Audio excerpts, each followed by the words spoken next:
We lost a few people at the garage in Pins Mechanical last night, but it's a good sign. And but at the same time, we are recording today's session, so parts of it at least will be available at a future date. So those who are still bowling at Pins Mechanical can maybe catch up at a later date.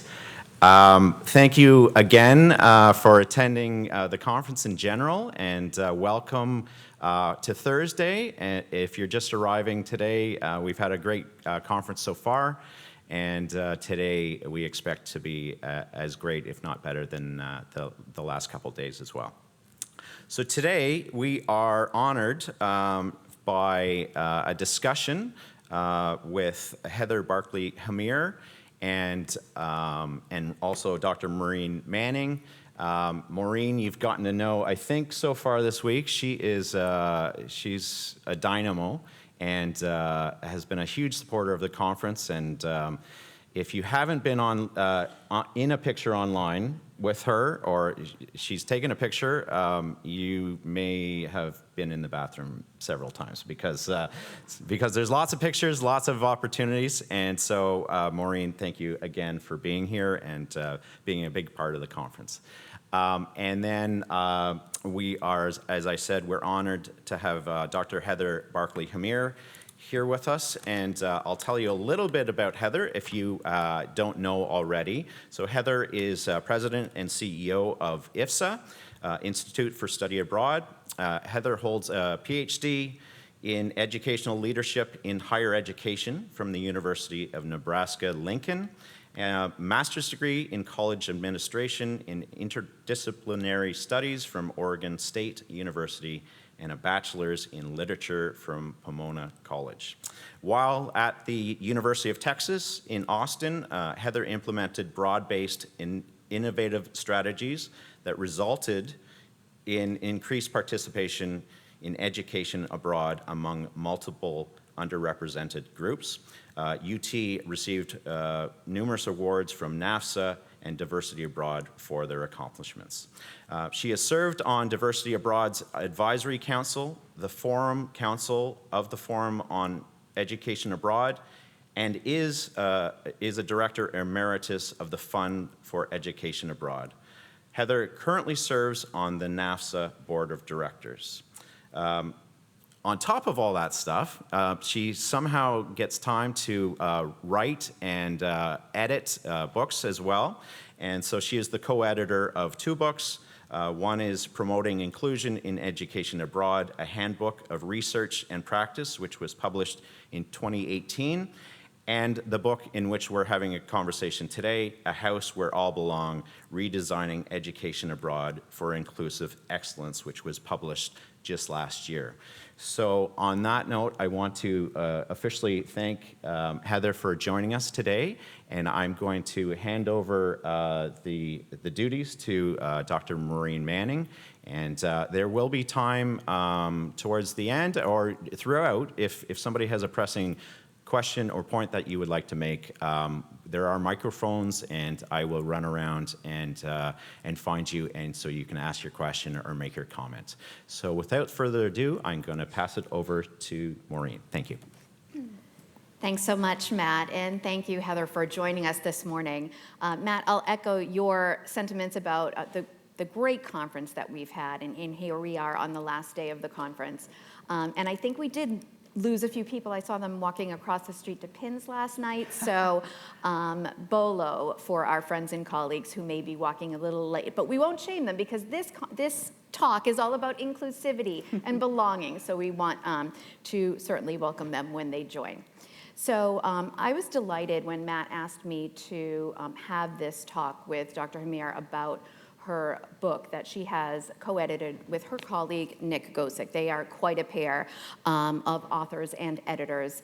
I was excited when I first heard that this book was coming out, even before it went to press, and even more thrilled when it came out and I got to read it, and now being here with Heather and getting a chance to talk about the behind the scenes picture of this book process, where it fell in the timeline as well is really critical to this conversation about the process of publishing the book, and then getting to the heart of some of these chapters and the themes that resonate throughout the chapters about inclusivity and belonging in all education abroad experiences, including internships. So Heather, thanks so much for joining us this morning.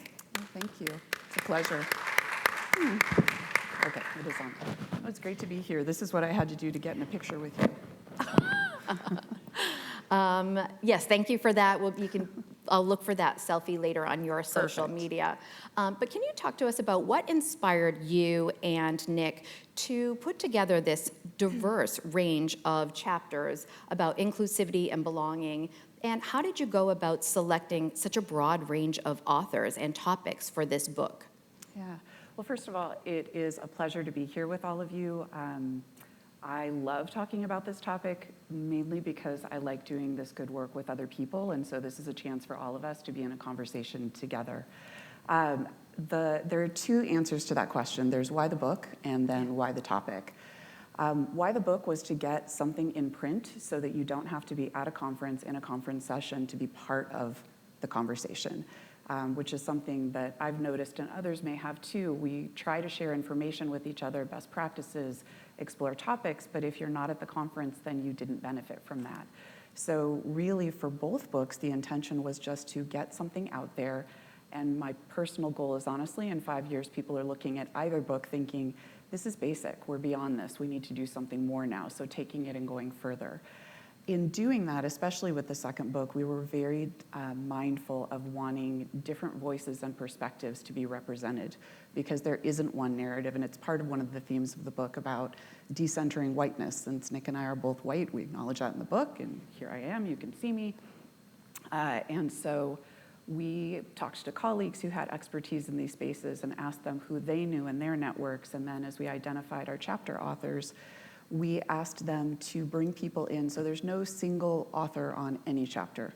We wanted multiple perspectives, people inside higher ed, people outside the US, everything we could think of.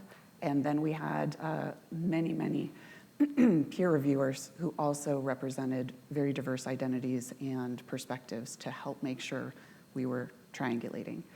The second part of this, though, is why this particular book, and the answer to that is really that we spend a lot of time thinking and talking about what I would call access, how you get more students into internships, into study abroad. But what we need to, in my opinion, and Nick's and others spend more time on is how you do that equitably and how that continues through the entire process.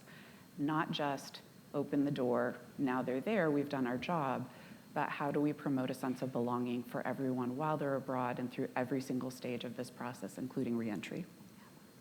Thanks, Heather. One thing I noted in reading this book is that given the topic about inclusivity, belonging, equity, it is both timely and timeless.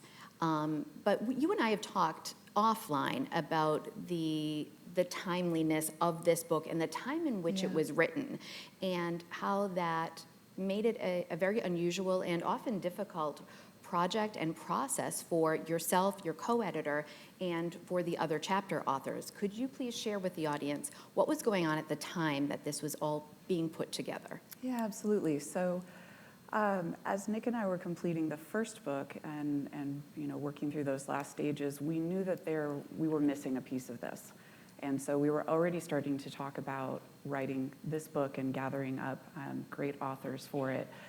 And then the pandemic hit and everybody was in crisis. And for whatever reason, we thought, well, if we're not sending students abroad, isn't this a great time to actually move this project forward? Because we had no idea that we were not, in fact, going to be sitting around with spare time on our hands.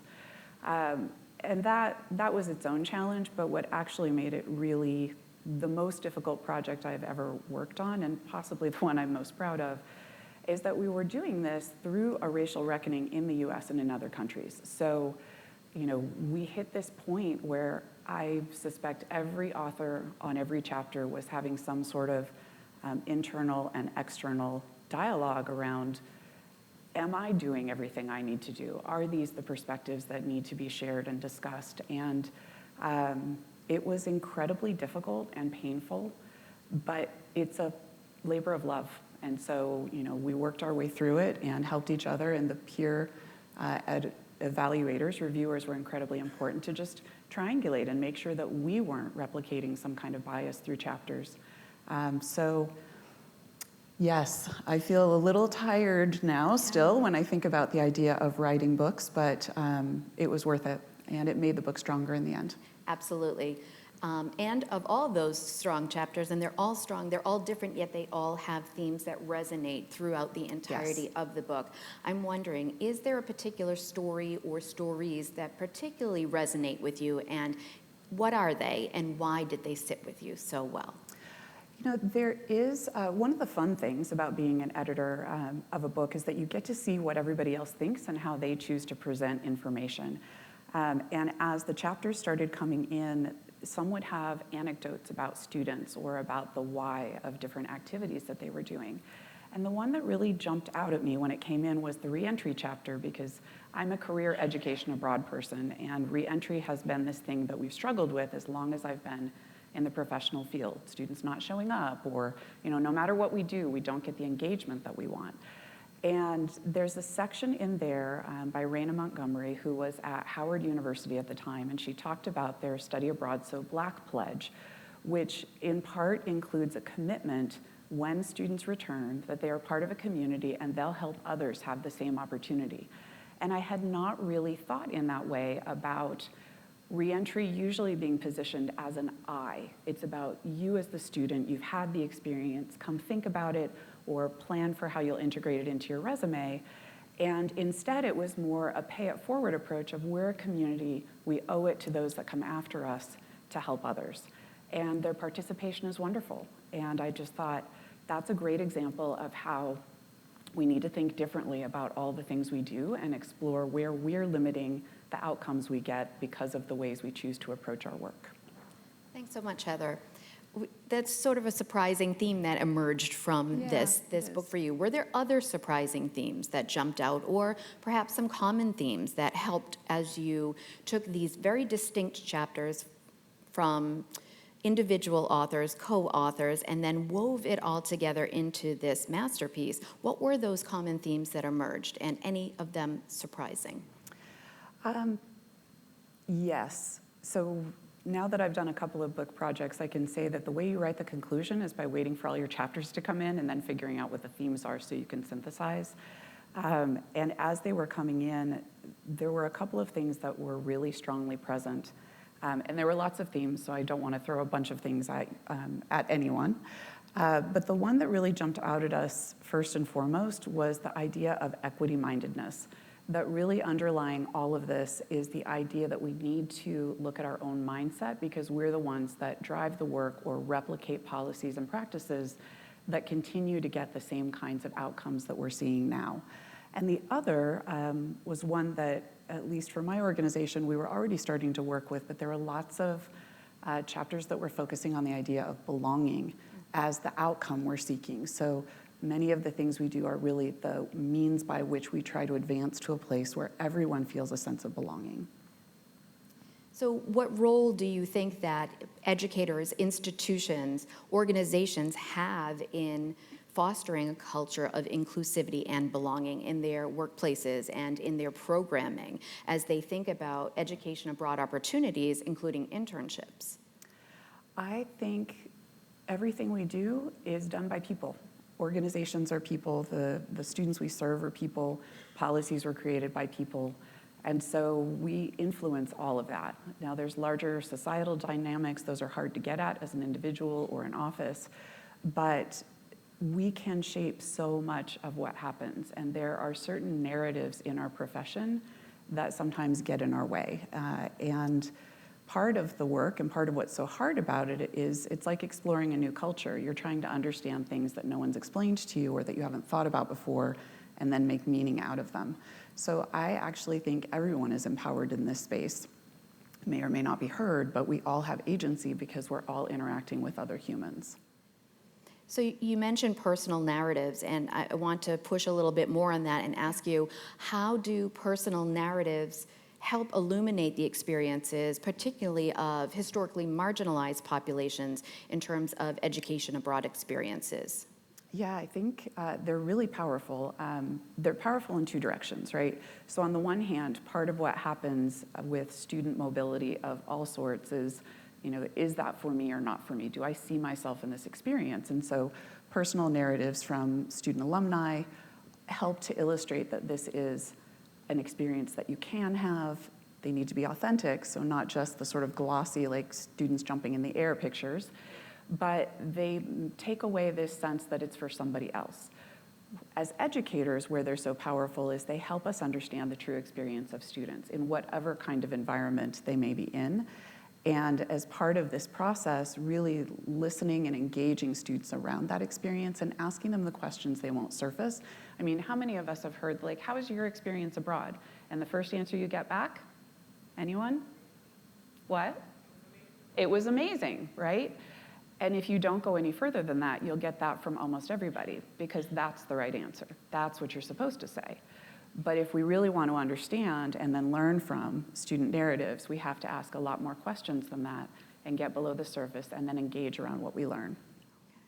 Thanks so much for sharing that. I'm going to ask you for some more pro tips now. So, if we're thinking about marketing and outreach, what are some key considerations for leaders in both institutions and organizations as they're looking at their programs and considering how can we make our programming more inclusive, more equitable? What are some of those key messages that folks should get out to their audience around these topics? So there's messages, but I'm actually going to come at it from a different direction.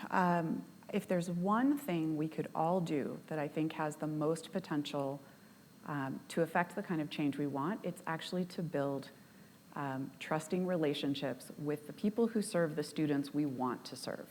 So in my experience, before this role, I was on campuses for about 20 years, and where I found the greatest success was in building relationships with the Pride Center, with the student success programs for first-gen students, for programming the people who advise the students who are in the African American males program and their success in college. And when you can build that kind of trust, that's where the students look for information first. That's how they're navigating college and their identities and finding support. So by doing that, you have someone that they trust who's expressing their support for this activity, but they can also be an advisor and a guide to us in thinking about, well, how do you frame messaging? What do your students most care about, and how does that relate to international internships, to other kinds of education abroad experiences? And so you kind of get at both of it together. What I've found in my own experience is that some of the historical ways that we represent these, all of these experiences, I think are founded in the history of our field. That when we get back, it was amazing, it's because we put out images that look like it was amazing. And it's not that we need to put out images that look like crying on the street because you're lost, but what we do need to do, I think, is think about what resonates for different groups, what their motivation is. And it isn't always the same. It isn't always, I want to get ahead. It could be, I want to bring this home and elevate my community. It could be, I feel this is important because you figured out how to make it degree aligned and I really want access to X or Y. So there's lots of different motivators. I will say I found commonalities in my own practice, and probably many of you have too, around the messaging that makes this seem like an adventure is exciting, but it's not compelling, especially when you're thinking about first-gen populations, many male students, students where college is the opportunity to get somewhere else in life. And so aligning to what that value is for them makes whatever we're trying to do more relevant and purposeful. So it's the motivation, it's the messaging, and certainly with Gen Z and the upcoming Gen Alpha, the vehicle, the media that they are with which they're consuming this information as well. So it looks different than perhaps our marketing of the past.